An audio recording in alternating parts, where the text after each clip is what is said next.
Hello प्यारे बच्चों, कैसे हैं आप सभी लोग। उम्मीद करती हूँ कि आप सभी लोग बिल्कुल ठीक होंगे। तो बच्चों, आज मैं आपको थोड़ा सा जानकारी देना चाहूँगी जेई मेंस और जेई एडवांस के बारे में।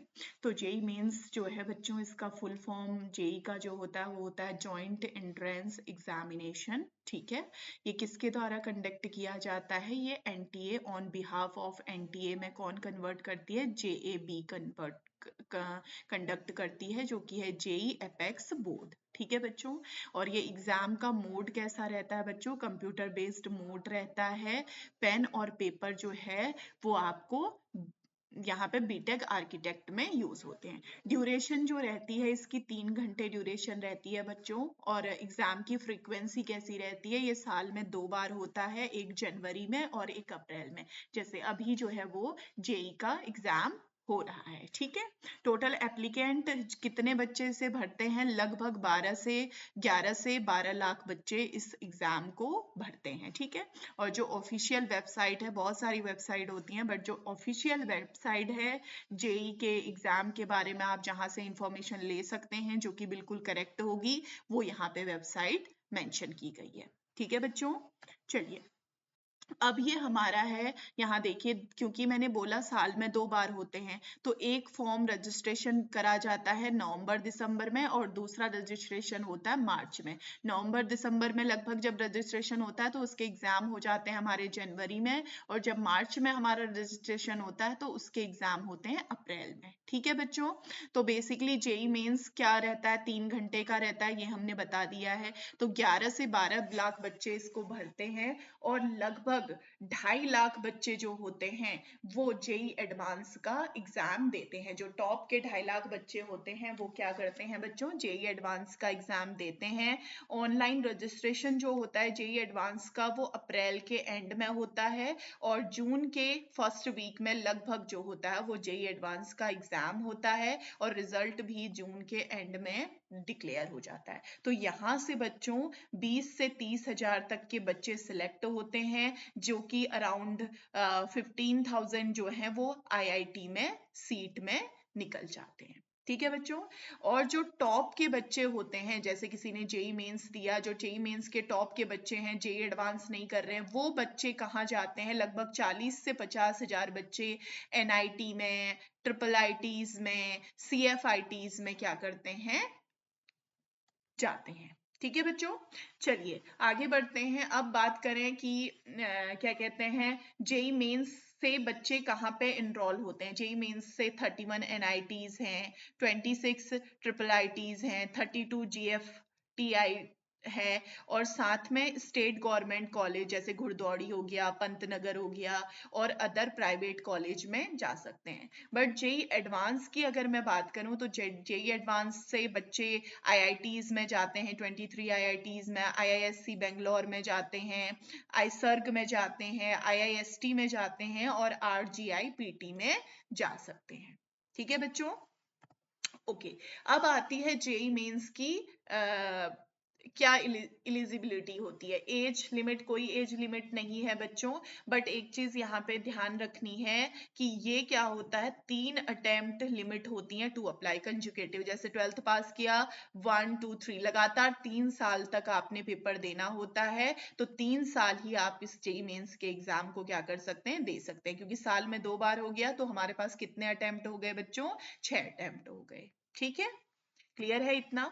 चलिए आगे बढ़ते हैं। अब बारी आती है जेई मेंस के क्वेश्चन पेपर की। किस तरीके से क्वेश्चन पेपर डिजाइन होता है बच्चों? टोटल मार्क्स जो होते हैं वो 300 होते हैं, और टोटल क्वेश्चन कितने आते हैं बच्चों? 90 आते हैं, और 90 में से हमें करने कितने होते हैं? 75 क्वेश्चन करने होते हैं, जिसमें फिजिक्स के 30 क्वेश्चन आते हैं, केमिस्ट्री के भी 30 क्वेश्चन आते हैं, और मैथ्स के भी क्या आते हैं बच्चों? 30 क्वेश्चन आते हैं, और उनमें से करने कितने पड़ते हैं? 25 क्वेश्चन करने पड़ते हैं। ठीक है, तो सेक्शन ए जो है उसमें 20 क्वेश्चन आते हैं, सेक्शन बी में 10 क्वेश्चन आते हैं, जिनमें से सिर्फ कितने करने पड़ते हैं? 5 करने पड़ते हैं। तो 20 और 5 कितने हो गए? 25। ईच सब्जेक्ट से 25 क्वेश्चन हमने सॉल्व करने होते हैं। ठीक है बच्चों, अगर हम मार्किंग स्कीम की बात करें तो 4 नंबर जो है हमें करेक्ट आंसर के मिलते हैं, और एक जो है वो हर रॉन्ग आंसर पे हमारा 1 नंबर काट लिया जाता है।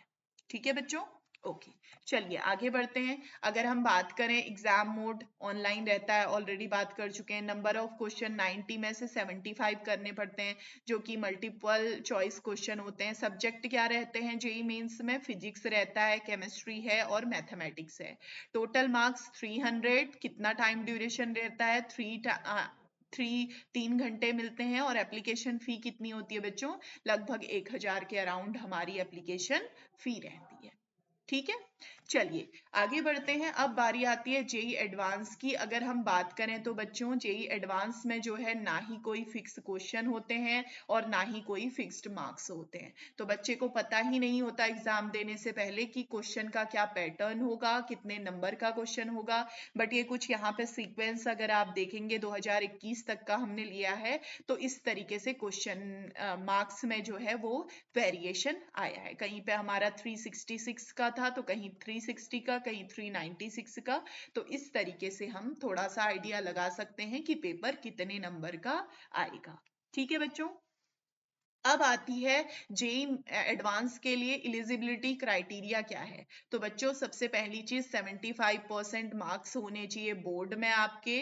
ठीक है, और आपको क्या है, अगर कहीं पे हो सकता है कि 75% किसी बोर्ड में नहीं आ रहा है, तो वहां पे टॉप 20% वाले बच्चे को सेलेक्ट किया जाता है। ठीक है, क्लियर है।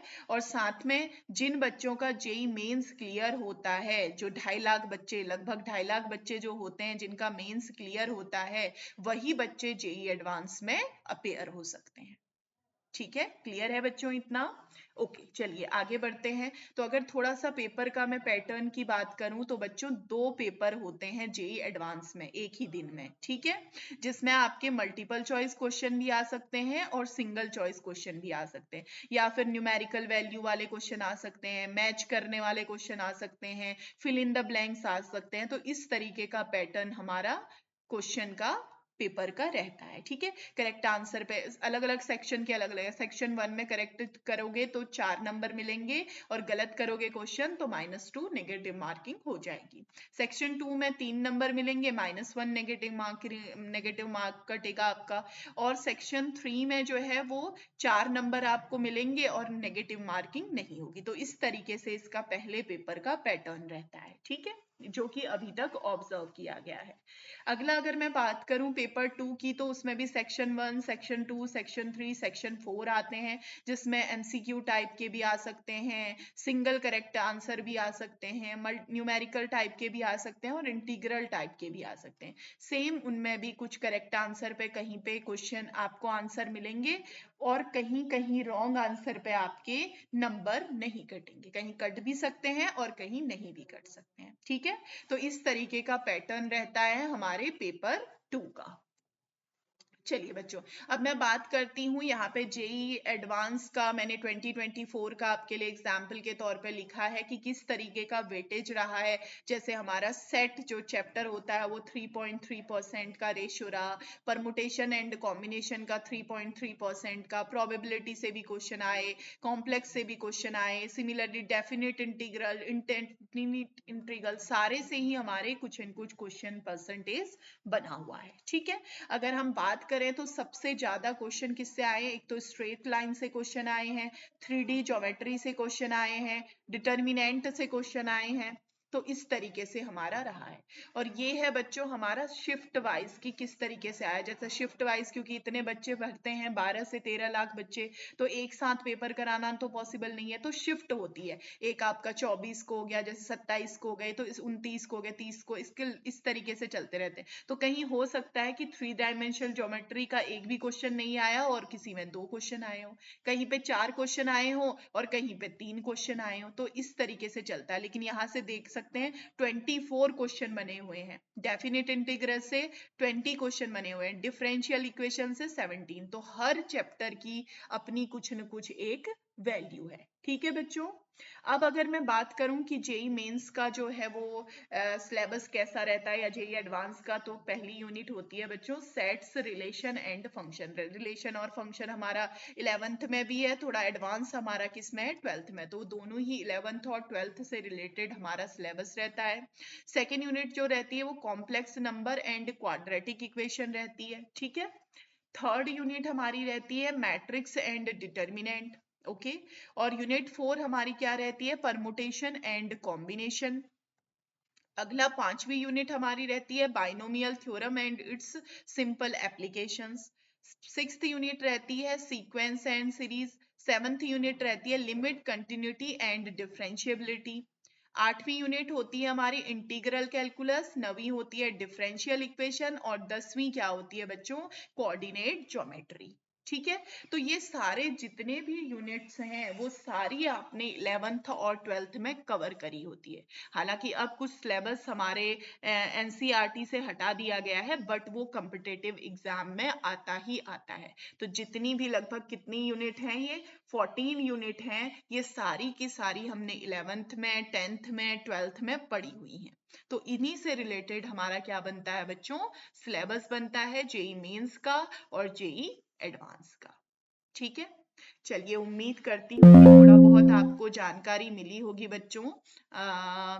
ठीक है, और अगर और कोई आपको इन्फॉर्मेशन चाहिए हो, कहीं पे कोई डाउट आ रहा हो, कुछ पूछना हो, तो आप व्हाट्सएप ग्रुप के माध्यम से पूछ सकते हैं। ठीक है बच्चों, तो अपना ध्यान रखिए। बाय बाय बच्चों।